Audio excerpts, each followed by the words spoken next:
నేను కూర్చుండటయు, నేను లేచుటయు, నేను పరుండటయు ఆయనకు తెలిసే ఉన్నది అంటాడు. దేవునికి స్తోత్రం.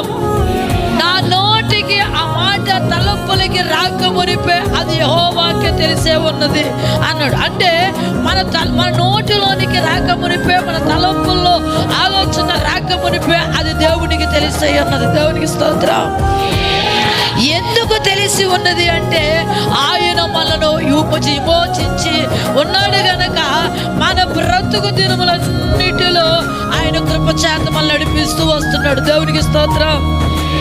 అందుకే ఆయన కృప లేని క్షణమే మనం బ్రతకలేం. ఆయన కృప లేని క్షణం మీరు చూడండి, ఒక గంట సేపు చాలా బాధ అనిపిస్తుంది, మరికొద్ది సేపట్లో నెమ్మది కలిగి ఉంటాం. కారణం ఏంటి?